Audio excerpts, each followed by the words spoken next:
알로하, 안녕하세요. 책이음 신쌤입니다. 오늘은 서지 카일리 킹 박사님의 후나웨이를 들고 왔습니다. 서지 카일리 킹 박사님은 하와이안이시네요. 하와이 출신이시고 하와이와 아프리카의 탁월한 스승들에게 심리적 영적 지식을 많이 배웠다고 하시고요. 오랫동안 심리학과 비교 문화를 연구하셨으며 초심리학, 초심리 물리학, 생체 에너지학 등 오랫동안 연구하고 영적 현상과 심리학을 비교 분석 연구하신 분이시고 학계에서도 많이 알려져 있으신 그런 분인 것 같습니다. 먼저 박인재 선생님의 옹기니의 말을 보고 시작하도록 하겠습니다. 박인재 선생님은 그 네이버 카페 호포노포노의 운영자이시기도 하시고 호포노포노를 우리나라에 가장 먼저 이렇게 소개하시는데 일조하신 분이십니다. 호포노포노에 대해서는 누구보다도 잘 알고 계시는 분이시기도 하죠. 그래서 한번 옹기니의 말 보고 시작하겠습니다. 하와이의 전통 치유 기법인 호포노포노가 몇 년 전 국내에 처음 소개된 뒤 선풍적인 인기를 얻은 이유 중 하나는 무의식의 기억을 온전한 책임으로 정화한다는 개념 때문이었습니다. 우리는 의식적으로 어떤 것을 간절히 바라고 또 의식적인 행동을 통해 그것을 이루려고 열심히 노력하지만 우리가 자각하지 못하는 무의식적인 정신활동은 끊임없이 우리의 생각과 행동에 영향을 미치고 있습니다. 호포노포노가 하와이에서 전해 내려오는 신비한 치유 방법으로만 다가왔던 예전과 달리 지금은 훨씬 많은 자료들이 존재하고 있지만 호포노포노의 핵심 중 하나인 내 마음과 친해지기에 대한 원론적인 지식과 실질적인 실천법이 부족했던 것은 사실입니다.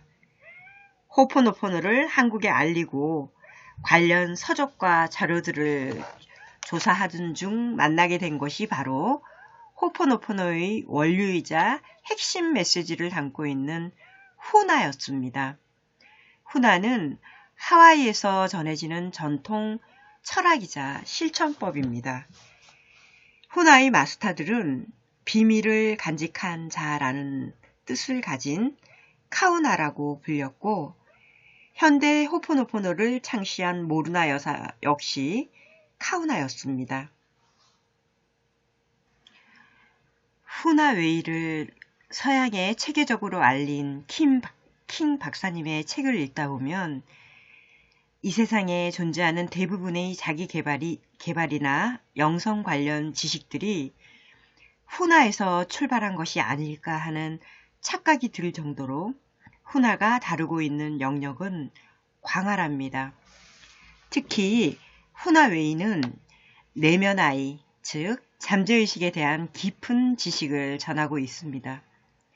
후나에서는 현대 심리학이 무의식을 발견하기 수천 년 전부터 이미 잠재의식에 대한 구체적이고 실질적인 지식이 전해지고 있었습니다. 프로이드가 무의식을 발견하기 훨씬 오래전에 이미 카우나들이 그 지식을 공유하고 있었다는 사실도 충격적이지만 더욱 놀라운 사실은 이 지식들이 현대에 들어와서야 그 베일이 벗겨지며 서서히 증명되고 있다는 사실입니다. 이 책은 호포노포노에서 짧게 다루었던 세 가지 자아를 자세히 설명하고 있으며 의식과 잠재의식에 관한 지식과 상호관계뿐만 아니라 현대 과학이 아직 접근하지 못한 생명 에너지인 마나에 대해서도 상세하게 다루고 있습니다. 또한 잠재의식을 다루는 실질적인 기법들도 다양하게 소개하고 있습니다. 수많은 자기계발 서적이 나오고 있지만 많은 책들이 빙산의 일각이라고 할 수 있는 의식적인 부분만을 다루고 있고 무의식이나 잠재의식을 다루고 있는 책들 역시 그 분야가 피상적인 부분에 머물고 있는 실정입니다. 후나웨이는 잠재의식 깊이 통달했던 카우나들이 비밀 언어를 체계적으로 세상에 알린 최초의 입문서이며 실천서라고 할 수 있습니다. 우리는 늘 타인과 세상을 만나고 있다고 생각하지만 우리가 만나는 것은 언제나 자신의 마음입니다. 자신의 숨겨진 자아와 무한한 가능성의 자아로 이르는 길인 후나웨이를 통해 우리는 진정한 자신의 모습을 만날 수 있으며 그 과정을 통해 자연스럽게 자신의 잠재력과 가능성을 세상에 펼칠 수 있는 길이 열릴 것입니다. 그 길을 안내해줄 첫 번째 지도인 후나웨이가 한국에 출판된 것을 기쁘게 생각하며 앞으로 후나와 관련된 다양한 책들이 출판되기를 바랍니다. 그리고 이 책을 읽는 많은 독자들이 카우나가 되어 자신의 삶을 풍요롭고 주체적으로 이끌어가기를 기원합니다. 끝으로 이 책이 나오기까지 많은 자료와 조언을 아끼지 않은 출판사에게 감사의 말씀을 전합니다. 박인재. 네, 이어 이제 킹 박사님의 서문을 바로 들어가도록 하겠습니다. 나의 전작 카우나 치유를 읽고서 후나를 실제로 적용하는 방법에 대해 질문한 독자들이 많았다. 이 책은 그 질문들에 답하기 위한 것이다. 독자들은 내가 카우나가 되기 위해 어떤 수련을 했는지도 궁금해했다. 이 질문은 이 책의 활용과도 깊은 관련이 있으므로 이 주제에 대해 잠시 이야기하려고 한다. 이제까지 살아오면서 나는 수없이 다양한 훈련을 받았다. 학교와 대학원에서의 연구를 비롯하여 군대에서의 훈련, 언어와 전문 기술에 관한 특별한 교육 과정뿐 아니라 그 밖에 여러 분야에서도 훈련을 받았다. 그 모든 훈련 가운데 내게 가장 힘들었던 것은 카우나 수련이었다. 수련을 받는 중에 경험한 몇 가지 일을 이야기하는 편이 더 좋은 설명이 될 것 같다. 나를 가장 힘들게 했던 선생님은 바로 나의 아버지였다. 카우나 수련이 무엇인지를 제대로 이해하기 전까지 나는 아버지를 많이 원망하고 있었다. 나에 대한 아버지의 이해할 수 없는 행동들 때문이었는데 그중 가장 언짢은 기억으로 남아있던 일은 내가 15살 때 일어났다. 그때 나는 아버지를 도와 집을 짓고 있었다. 우리는 지하실에서 일하고 있었는데 아버지는 나에게 송곳을 가져오라고 하셨다. 송곳이란 단어를 들어본 적이 없었던 나는 송곳이 뭐냐고 물었는데 아버지는 그냥 가서 가져와 라고만 대꾸하실 뿐이었다. 그동안 배운 직관을 이용할 생각은 못한 채 아버지가 너무나 부당하게만 느껴져 화가 치밀어 올랐다. 마음을 꼭 닫고 분노하기만 했던 내가 송곳 비스무리한 것도 찾지 못한 것은 당연한 결과였다. 마음속에 분노를 품은 채 몇 번이나 오르락내리락 해도 찾지 못하자 아버지는 직접 가서 송곳을 가져오셨다. 아마 여러분은 내가 송곳이 어떤 물건인지 알고 찾을 수 있도록 아버지가 송곳에 대해 자세히 설명해 주어야 했다고 할지 모르겠다. 하지만 그 수업은 송곳과는 아무런 관련이 없었다. 나의 지각을 넓혀서 송곳이 무엇인지 직관적으로 알아내거나 공부상자에서 가려내는 것과도 상관이 없었다. 그런 경우였다면 아버지는 평소에 그랬던 것처럼 마음을 이용해라 라고 말씀하셨을 것이다. 아니, 그것은 스스로 과제를 수행하는 자발성에 관한 수업이었다.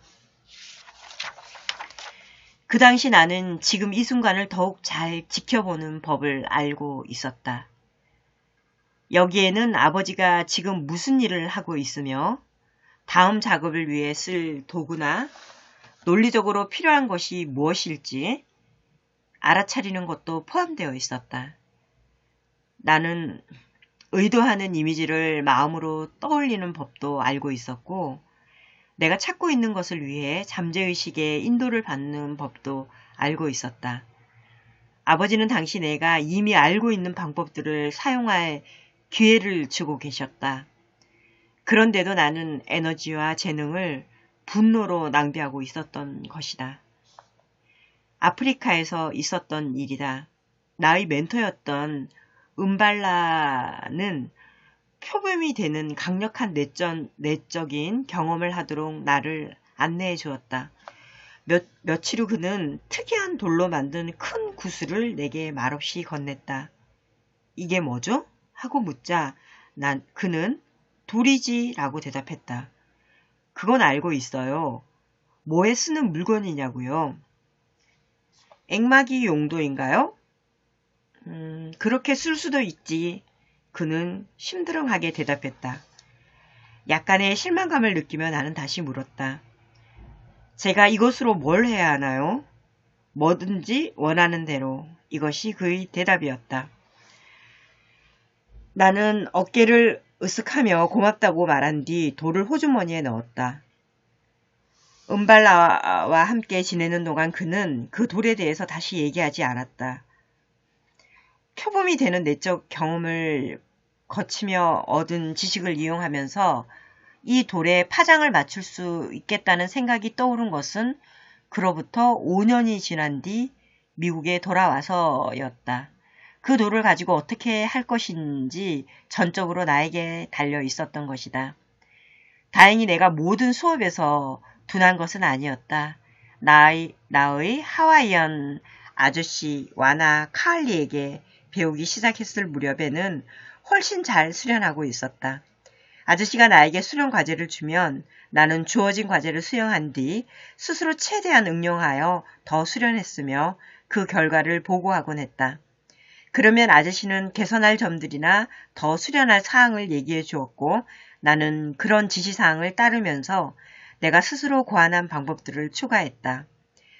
그런 식으로 아저씨는 나를 그 분야의 수련으로 더 깊이 인도하거나 새로운 수련 과제를 던져주곤 했다.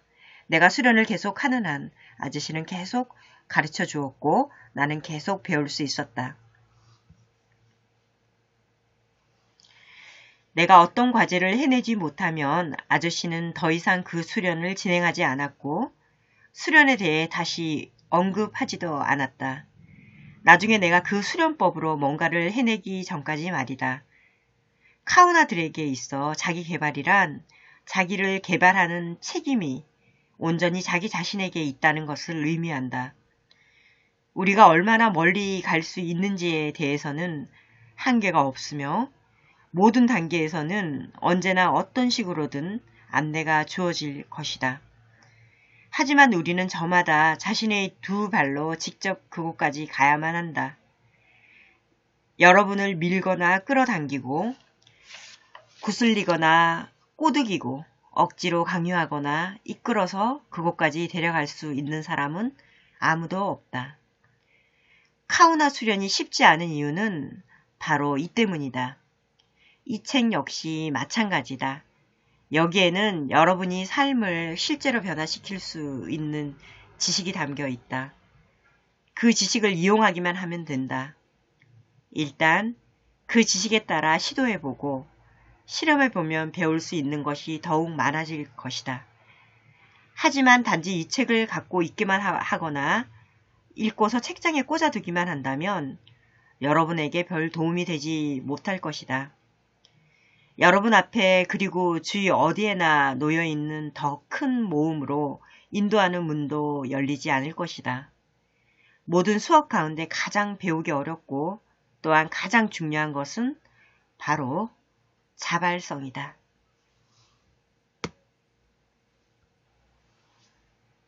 네, 카우나의 수업은 자발성으로 이루어지는군요. 수업이 막히면 가르쳐주지 않고 수업이 멈추고 이제 다음에 깨달을 때까지 기다리는군요.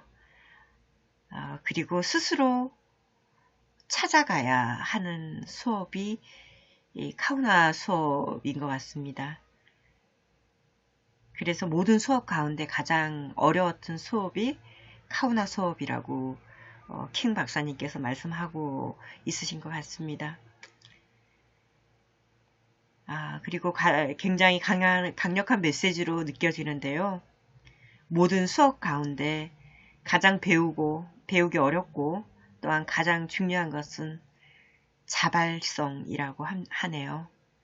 굉장히 가슴에 다가오고 또 이 자발성이라는 단어에 대해서 뭔가 좀 더 깊게 통찰하고 느끼고 또 자각하고 실천해야 되겠다는 생각이 좀 듭니다.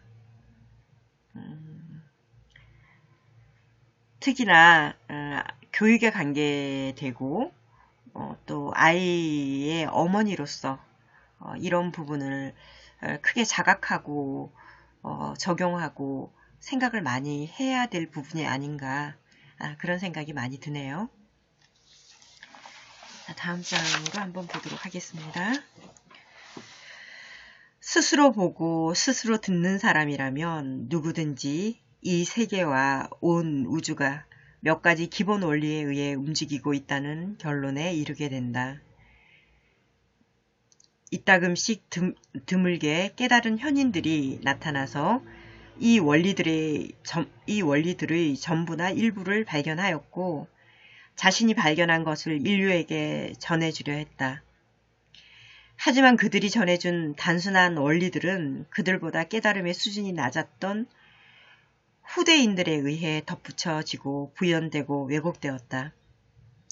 붓다는 자기를 실현하는 8가지 분명한 단계를 전해주었지만 불교는 세상에서 가장 세밀한 의식을 갖춘 종교 가운데 하나가 되어버렸고 그 와중에 붓다는 단순한 가르침은 거의 잊혀지고 말았다.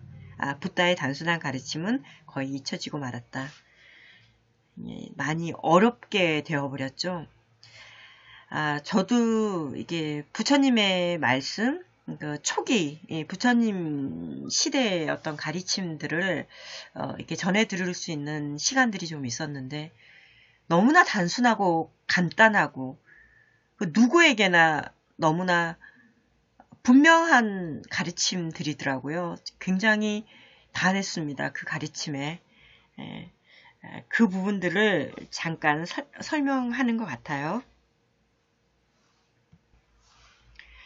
모세 역시 유대인들에게 십계명을 전해주었지만 그 결과로 생겨난 것은 매우 복잡한 종교였다. 예수는 율법 전체를 2가지 계명으로 줄였지만 거기에서 전 세계적으로 다양한 기독교 종파들이 생겨났다. 마호메트는 계시를 받아 코란을 썼고 신에 대한 감사와 하루 5번의 기도가 중심인 단순하고 간단한 종교를 창시했지만 여기에 몹시 상세하고 방대한 이슬람 법전이 추가되었다. 사람들은 마치 행복에 이르는 분명한 청사진을 받았으면서도 일부러 눈을 감은 채 시행착오를 반복하며 길을 찾아가는 것처럼 보인다. 네. 종교에 대해 다양하게 이렇게 비유를 들어서 설명해 주셨는데 저도 굉장히 동의합니다. 자신의 그 과정들, 깨닫게 된 과정들, 자신의 어떤 거쳐오고 경험해왔던 것들을 표현하고 적고 설명하면서 뭔가가 이제 더 덧붙여지면서 다른 파가 생겨나는 것 같아요. 점점. 간단한 하나의 이런 원리, 근본, 근원의 진리가 있는데 그것을 체험하는 사람은 여러 수천 사람이잖아요. 그 체험하는 사람들 중에 좀 강력하게 경험했던 사람들이 이렇게 뭔가가 어려워지는 것 같습니다. 그래서 세상에는 이렇게 많은 종교들이 또 많은 자기 개발서와 많은 경험들, 많은 책들이 존재하는 것 같습니다. 원류를 타고 올라가면 그 중심의 근본 에너지, 근본 진리, 아주 단순하고 간결한 그 진리가 존재할 텐데 말이죠.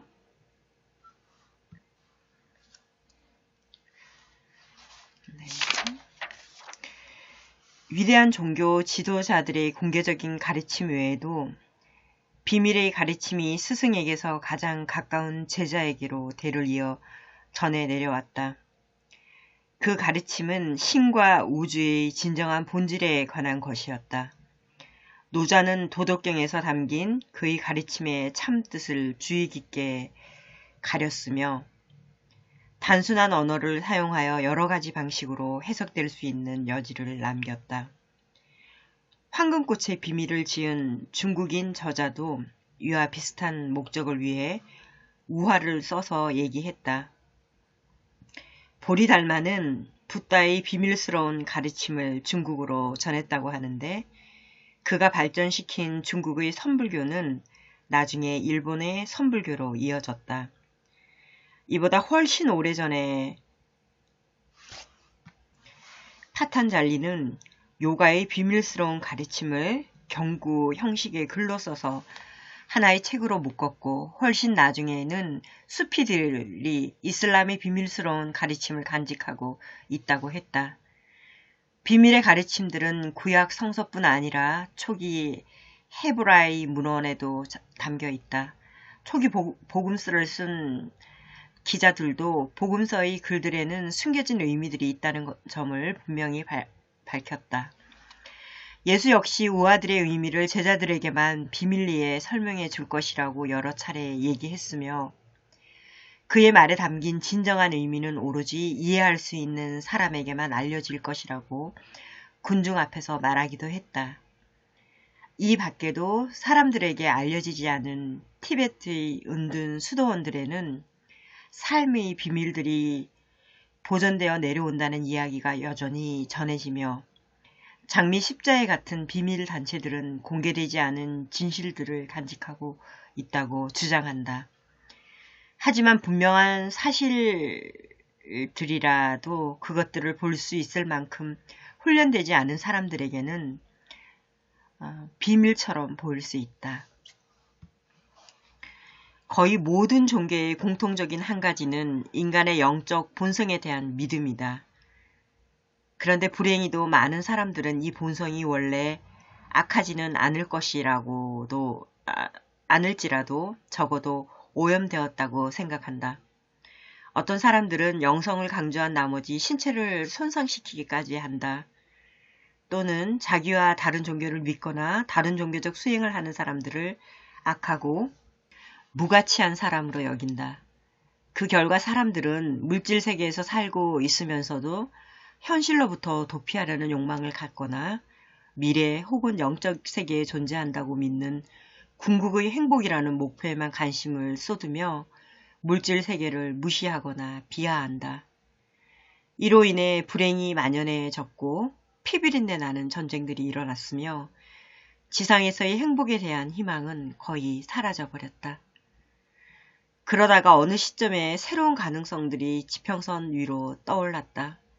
그 가능성의 한쪽에는 과학과 기술이 있고 다른 한쪽에는 사회학과 심리학이 자리한다. 이 둘의 힘을 합하면 지구는 좀 더 살기 좋고 행복한 곳이 될 것이다. 그러나 사람들이 인간의 영적 본성을 전적으로 불신하고 모든 수단을 동원하여 무생물계를 인간의 의지에 굴복시키기 위해 협력한다는 점은 과학의 발전에 따르는 부작용이다.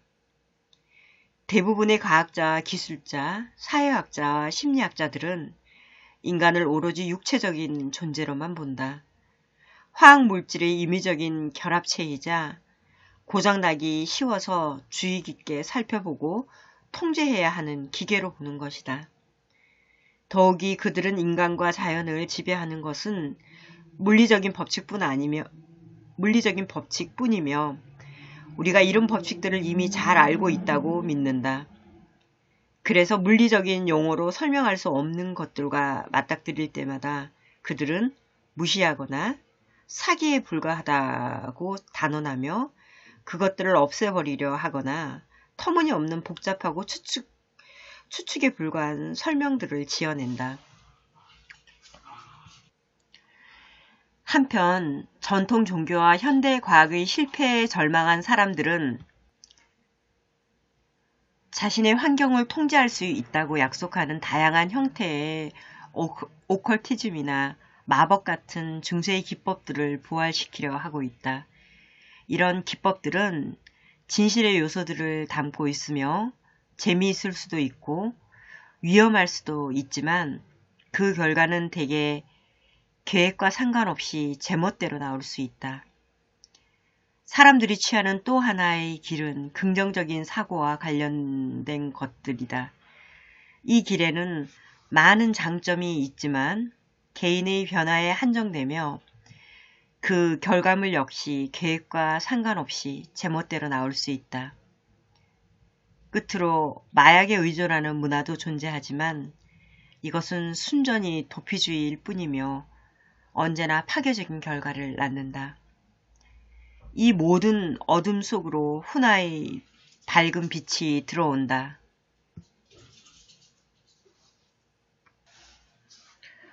훈화는 종교적이다. 인간이 영적인 완성에 도달하도록 영감을 주기 때문이다. 훈화는 과학적이다. 지금 여기의 물질 세계를 다루며 훈화의 기법들은 반복될 때 사람과 환경에게 동일한 결과를 낳기 때문이다. 그리고 훈화는 강력하지만 단순한 윤리 규범을 갖춘 삶의 철학이다. 훈화는 분명히 실제하지만 보이지 않는 힘을 이용하기 때문에 어떤 사람들은 훈화를 신비주의라고 생각하기도 한다. 그러나 훈화에는 이 모든 것이 포함된다. 모든 종교에서 훈화의 요소들이 발견되고 있고 과학도 우주 안에서 작용하는 훈화의 원리들을 점차 인식하고 있기 때문이다. 네.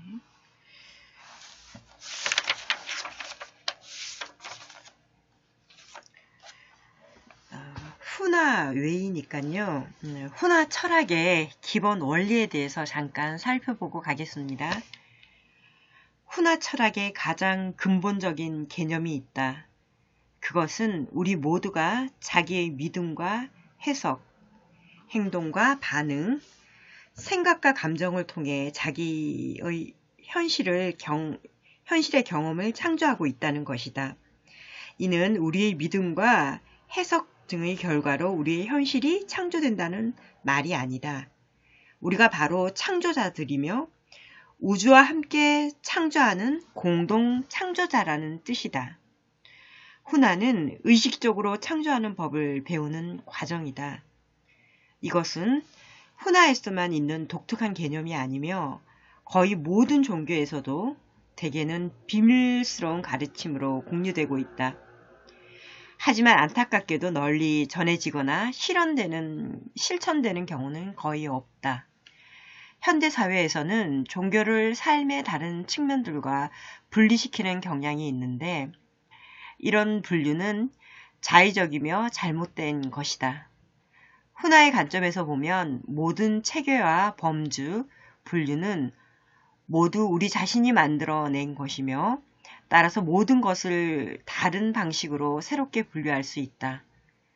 분류하는 행위는 유용한 목적에 쓰인다면 그 자체로 잘못된 것은 아니지만 훈화에서는 우리가 바로 분류하는 주체이며 모든 체계의 이면에는 본질적인 단일성이 있다는 점을 기억하는 것이 중요하다고 본다. 우리는 그 본질적인 단일성을 신이라고 부르지만 모든 사람이 신을 똑같은 의미로 이해하는 것은 아니다. 훈화에서는 신과 우주가 하나이며 같은 것이다. 위대한 종교의 창시자들도 여기에 동의한다. 추종자들만이 구분과 분리를 고집할 뿐이다.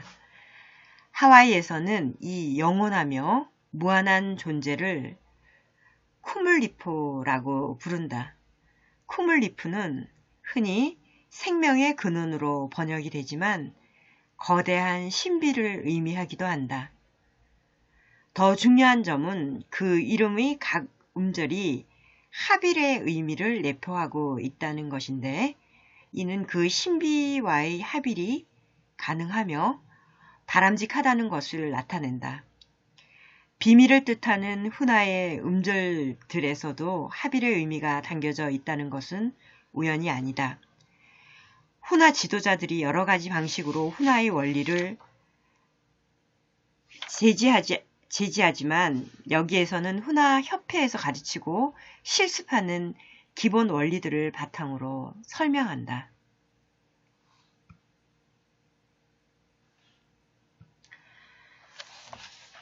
제가 앞번에 하와이안 만화에서 훈화 7원칙 해서 가볍게 아주 간단하게 짤막짤막 의미만 짚고 넘어갔는데요. 여기에서도 훈화 철학이 워낙 심오하고 또 독특한 조금 더 조금 더 심도 깊게 훈화의 7가지 원칙에 대해서 한번 다시 짚고 넘어가도록 하겠습니다. 이 원리를 바탕으로 훈화는 굉장히 실질적이고 일상생활에서 나타나는 결과에 초점을 맞추고 있는 굉장히 실질적인 심리학, 실질적인 일상을 창조할 수 있는 원리를 이렇게 포함하고 가리키는 것 같습니다. 자, 첫 번째 훈화의 철학 들어가 보도록 하겠습니다. 세상은 당신이 생각하는 대로 존재한다. 이것은 훈화의 근간이 되는 원리이며 우리가 믿음과 기대, 태도, 욕망, 두려움, 판단, 감정, 그리고 일관되고 지속적인 생각과 행동을 통해 자신의 현실 경험을 창조한다는 것을 의미한다. 이 원리에는 자기의 생각을 바꾸면 자기의 세상이 바뀔 수 있다는 이해가 담겨 있다. 네, 첫 번째 원리는 세상은 우리 스스로가 생각하는 대로 자신이라는 필터를 통해 존재한다고 말하고 있습니다.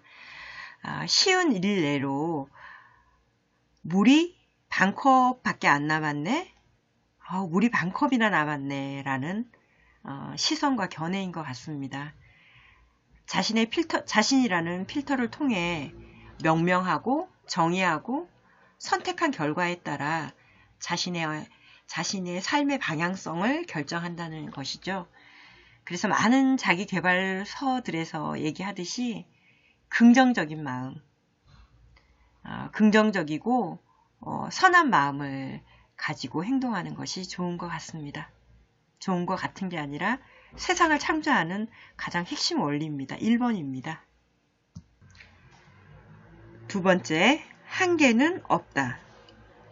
당신과 몸, 당신과 다른 사람, 당신과 세계, 당신과 신 사이에는 실제 경계가 없다. 우리는 논의를 위해 구분을 하지만 편의상 그렇게 하는 것뿐이다.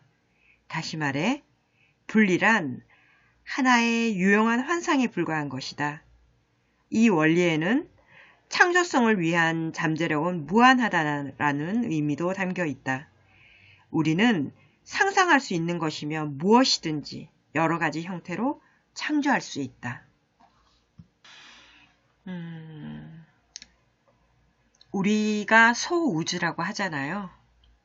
우리가 신의 다른 모습이고, 그래서 창조에는 한계가 신이 그렇듯 창조성에는 한계가 없고, 우리는 어떻게 보면 이 유한해 보이는 이 물질계에서 신의 닮은 형상을 창조해내는 것이 우리의 어쩌면 이 지구에서의 꿈이 아닌가 싶습니다. 그 꿈이 꿈으로 끝나는 것이 아니라 우리의 도전을 통해서 계속적으로 성장하고 발전시켜 나가는 것. 어쩌면 그것들이 우리가 이곳에 있는 우리 현실을 살아가고 있는 가장 핵심적인 키워드가 아닌가 생각합니다. 도전하시고 한계 짓지 말고 크게 꿈꾸시고 창조해 나가는 삶이 되도록 하면 좋겠습니다. 세 번째, 에너지는 주의가 가는 곳으로 흐른다. 우리가 붙들고 있는 생각과 감정은 완전히 자각이 되든 그렇지 않든 그 생각과 감정에 가장 가까이 상응하는 경험을 우리의 삶 속으로 불러들이는 청사진이 된다. 어떤 곳으로 향하는 주의는 우주 에너지뿐 아니라 생체 에너지가 흐르는 통로가 된다. 네, 에너지, 주의 집중, 창조의 근원입니다. 우리가 선택해서 집중하는 쪽으로 에너지가 발생이 되고 그것은 창조가 되는 것이겠죠. 네 번째, 지금 이 순간이 힘의 순간이다. 우리는 과거의 경험이나 미래에 대한 생각에 묶이는 존재가 아니다. 지금 이 순간 우리는 자신을 한정하는 믿음을 바꿀 힘을 가지고 있으며 자신이 선택하는 미래를 위해 씨앗을 뿌릴 힘을 가지고 있다. 우리의 마음을 바꿀 때 우리의 경험이 바뀌며 우리의 바깥에는 진정한 힘이 없다. 신은 내면에 있기 때문이다. 이 점을 깨닫고 이에 따라 행동하는 만큼 우리는 자유로워진다. 모든 것은 지금 이 순간에 존재합니다. 과거나 미래를 바꿀 수 있는 힘도 지금 이 순간에 있고 우리 내면에는 신의 성질, 신성이 있습니다. 무의식, 현재의식, 그리고 초의식, 그 너머에 있는 신성한 지혜까지 우리는 지금 이 순간만에 이 순간에서만 이 모든 걸 바꾸고 창조해낼 수가 있는 것입니다. 그래서 지금 이 순간이 힘의 순간인 것이죠. 다섯 번째, 사랑은 함께 행복해지는 것이다. 존재와 변화라는 두 가지의 모습으로 우주가 존재하는 것은 사랑 때문이다. 우리가 지금은 알아차리지 못한다 해도 인간이 존재하는 건 역시 사랑 때문이다. 사랑을 알 때 우리는 있는 그대로의 모습으로 행복하고 더 나은 존재로 변해갈 때도 행복할 것이다. 훈화에서 사랑은 행복을 창조한다. 행복은 우연히 생기는 것이 아니다. 이 원리를 의식적으로 따른다면 모든 것이 더 잘되고 더 나아질 것이다. 그러므로 실질적인 이유로 훈화에서 필요한 단 하나의 윤리는 사랑이다. 여섯 번째, 모든 힘은 내면에서 나온다. 앞에서 언급한 것처럼 우리의 바깥에는 어떤 힘도 존재하지 않는다. 우주 혹은 신의 힘은 삶 속에서 우리를 통해 작용하기 때문이다. 우리는 그 힘의 능동적인 통로이며 우리의 선택과 결정이 그 힘을 인도한다. 우리가 다른 사람에게 그 힘을 넘겨주기로 결정하지 않는 한 그 누구도 우리나 우리의 운명을 지배할 힘을 가질 수가 없다.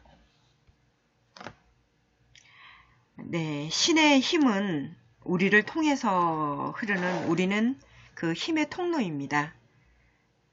그래서 바깥에 어떤 압력에 의해서 내가 무언가가 이루어지는 게 아니라 누구에 의해서, 누구 때문에, 상황이 이렇기 때문에가 아니라 결국 모든 선택은 나 자신이 하는 겁니다. 왜냐하면 힘은, 신성은 내 내면 안에 있기 때문입니다. 내 스스로가 다른 사람에게 나의 힘을 줘버리면 그 힘은 그 사람의 끝이 되겠죠. 하지만 그렇지 않는 한 내가 나의 힘을 사용하고 지배하고 있는 것입니다. 그래서 모든 것은 나의 책임이고 모든 것은 나로부터 시작되고 끝나는 것입니다. 7번째, 진실의 척도는 효과성이다. 훈화에서 말하는 무한한 우주는 절대적인 진실이 있을 수 없다. 그러나 개인의 의식 수준에서는 효과적인 진실이 틀림없이 있을 것이다. 이 원리는 당면한 목적을 위해 가장 알맞은 방식으로 정보를 구성하고 그 정보에 근거하여 행동하게 하는 매우 실용적인 원리이다. 그러므로 사실들은 효과성을 방해하지 않는다. 훈화에서는 어떤 지식 체계라도 사실적인 것이 아니라 편의적인 것으로 본다. 똑같은 지식이라도 다르게 구성하면 다른 목적에도 역시 유용할 수 있기 때문이다. 모든 체계는 임의적인 것이므로 효과가 있는 것을 자유롭게 이용하면 된다. 네, 이 마지막 포너의 원칙이었죠. 진실의 척도는 효과성이다. 굉장히 오래된 고전의 원리인데도 효과에 따라서 유용성을 판단하는 이 기준이 조금 놀랍기도 합니다. 그래서 효과가 있는 것은 자유롭게 이용하면 된다. 나한테 효과가 있으면 유용한 것이다 라는 포너의 원리입니다. 그것이 곧 진실이라는 거죠. 자, 이렇게 7가지 훈화의 7원칙을 봤고요. 나머지 훈화에서 사용되는 모든 기법은 결국 이 기본 원리들을 적용한 것이다. 훈화는 기법이 아니라 원리에 근거하고 있으므로 자기 개발에 대단히 유용하다. 우리는 늘 목적을 이룰 수 있는 가장 간단한 기법을 갖고 있다. 이 원리들을 알게 되면 모든 기법의 진정한 본질을 이해할 수 있으며 자신만의 기법도 창조할 수 있을 것이다. 이제 당신의 자기 개발은 당신의 손안에 있으며 이 책은 자기를 개발하는 도구이다. 이 도구를 이용하고 배운 지식을 활용하는 동안 훈화 철학의 정수를 마음에 새기기 바란다. 이 정수는 지극히 단순한 훈화의 3가지 실천 지침이다. 첫 번째, 지금을 찬미하라. 두 번째, 자신을 믿어라. 세 번째, 최선을 기대하라. 이 간단한 말의 이면에 있는 힘을 이해하고 경험한다면 더욱더 많은 행복을 창조하며 자신의 운명을 더 잘 이끌 수 있을 것이다. 네, 책의 내용이 굉장히 이게 광범위하고 깊은 소재들을 간략하게 다루고 있어요. 훈화 철학만 해도 그렇고 잠재의식에 대해 또 보이지 않는 아카라든지 아니면 마다라든지 하는 기 에너지에 대해서 또 자아를 마스터하는 길, 또 훈화의 기법들, 영적인 통합, 꿈에 대한 이해 같이 그 소단락 하나하나가 거의 한 권에 몇 권의 책으로도 될 수 있는 내용들을 간략하게 적어 놓은 것이라서 잠깐 훈화 철학만 이해하는데도 이렇게 시간이 다 되었습니다. 마지막으로 훈화에 대한 얘기로 마무리하면서 훈화 외의 1부는 여기서 마치도록 하겠습니다. 왜 지금인가? 여기에서 한 가지 의문이 들 수 있다. 왜 카우나들은 지금 훈화의 비밀을 널리 전하고 있는가? 요즘은 그런 질문에 대해 인간의 마음을 가리고 있던 베일이 어떤 영적인 섭리로 인해 벗겨지고 있어서 이제 인류가 진실을 이해할 수 있게 되었기 때문이라고 답하는 경우가 많다. 혹은 이제 새로운 시대가 임했으며 마침내 인류가 진실을 받아들이기에 알맞은 상태로 발전했기 때문이라고 말하기도 한다. 하지만 사실은 그보다 훨씬 단순하다. 지금은 주류 사회와 다른 관점을 가졌다고 해서 적어도 미국에서는 박해당할 위험성이 적다. 오늘날 과학과 기술은 인류에게 약속했던 행복을 가져다 주지 못했다. 조직화된 종교는 몰락하고 있으며 사람들은 더 의미 있고 직접적인 신과의 관계를 추구하고 있다. 새로운 사상의 가르침은 꽤 오랫동안 이어져 왔지만 지금은 새로운 전기를 맞이하고 있다. 인간 잠재력 개발 운동은 이전에는 있는지조차 몰랐던 인식의 영역을 많은 사람에게 열어주었다. 이런 사례들은 수없이 많다. 사실들은 많아도 본질은 단순하다. 우리의 숨겨진 잠재력을 더 잘 이해하는 쪽으로 꾸준히 문화가 변하고 있으며 이런 현상이 널리 퍼지고 있는 것이다. 그리고 여기에 훈화가 있다. 훈화는 인류에게 알려진 가장 오래된 진실인 만큼 가장 현대적 이론인 양자 물리학 이론만큼이나 새로운 것이다. 당신은 이미 알고 있는 지식에 훈화를 더할 수도 있고 당신이 알고 있는 것을 훈화에 더할 수도 있다. 어느 쪽이든 이제는 우리가 우리 자신의 진정한 능력을 알 때가 되었다. 이상 마치도록 하겠습니다. 알로하, 감사합니다. 축복합니다.